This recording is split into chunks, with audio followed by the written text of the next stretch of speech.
안녕하십니까, 문틀란TV입니다. 문재인이 결국 아베에 사실상 무릎을 꿇었습니다. 그래놓고는 마치 아베에 저항하고 있는 것처럼 야바이적인 행태로 국민을 속이고 있습니다.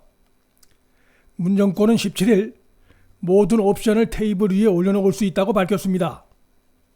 그러면서도 일본이 요구하고 있는 제3국 중재위원회를 통한 해결 방식은 수용할 수 없다고 덧붙였습니다. 눈 가리고 아웅하는 3.6 코미디 발언이 아닐 수 없죠. 모든 옵션을 테이블 위에 올려놓겠다면서 일본의 제안은 거부한다는 것은 언어 모순입니다. 그런데 이건 역시 아마추어 문 정권의 싸구려 눈속임 코미디의 다름 아닙니다. 청와대는 제3국 중재를 받아들일 수 없다고 했지만 같은 날 문정부 관계자는 일본 요구에 대해 중립적인 입장이라며 문을 열어놓았습니다.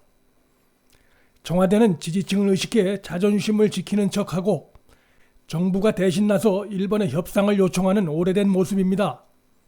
그간 반일 감정을 이용해 역사적 사실관계를 뭉개왔던 문재인이 뒤늦게 외교를 가장해 일본 정부의 손을 벌리기 시작한 것입니다. 일본이 한국을 화이트 국가에서 제외키로 한 의지를 굽히지 않자 다급한 문 정권이 사실상 아베 정권의 꼬리를 내리고 흔들고 있는 모습이 아닐 수 없습니다. 청와대의 한 관계자는 이날 피해자가 동의하면이라는 조건을 달고 그간 청와대가 거부해왔던 한국 기업과 일본 기업 그리고 한국 정부가 공동으로 참여하는 배상 방안도 수용할 수 있을 것처럼 일부 언론에 흘렸습니다. 이쯤 되면 문 정권의 그간의 강제징용 대일 청구권 기조가 근본부터 흔들리는 모습이 아닐 수 없습니다. 한일 간 대화의 숨통이 트일 가능성이 생겼다는 점에서는 다행스럽지만 전략과 사전 대비 부재로 지금까지 혼란을 자초했던 문 정권의 책임은 그냥 사라지지 않습니다. 다급해진 문 정권이 아베의 정신적 우상까지 거론하며 협상을 읍소하는 엽기적인 행태까지 벌였습니다.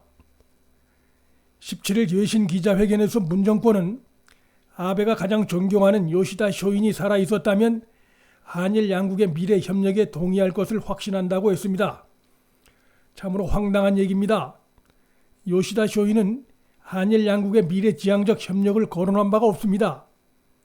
그는 철저한 일본 팽창주의자이고 일본 우익의 사상적 뿌리이자 조선을 정벌해야 한다는 조선 정벌론의 주창자입니다. 이런 자가 어떻게 한일 양국의 미래지향적 협력의 정신적 동력으로 거론될 수 있겠습니까? 아베가 스승으로 삼고 있다고 해서 조선 침략의 정신적 원흉인 요시다 쇼인까지 거론한 문 정권의 아부가 너무 속이 보이고 다급해 보여 국민이 보기에 창피할 따름입니다. 지하에 이순신 장군이 호통칠 일입니다. 문 정권은 그간 일본산 불매운동을 사실상 뒤에서 부추기며 반일 감정을 이용한 무책임한 대일 외교를 펼쳐왔습니다. 불매운동이 장기간 지속되면 그 피해는 양국 국민이 모두 입는 것입니다. 그런 점에서 18일 대통령과 여야 5당 대표 간의 청와대 회동은 문재인이 자신의 그간 전략적 실책과 후퇴를 외교적 해법으로의 전환인 것처럼 그럴듯하게 포장해주는 하나의 계기가 될 수도 있습니다. 문재인은 이번 일본의 대한국 수출 규제 사태를 촉발한 강제징용 배상 문제에 대해 좀 더 솔직해질 필요가 있지만 그간 겉다르고 속다는 위선적 행태를 보여왔습니다. 문 정권은 17일 지난 2005년 노무현 정부 당시 강제징용 피해자 개인의 손해배상 청구권이 소멸되었다고 발표한 바 없다고 주장했습니다. 이것은 문 정권이 말장난을 하고 있는 겁니다. 당시 민간 공동위가 낸 보도자료에는 분명히 일제 강제징용 피해 보상에 대해서는 정치적 차원에서 보상을 요구했고 이러한 요구가 한일 청구권 협상 당시 무상자금 산정에 반영된다고 봐야 한다고 나와 있습니다.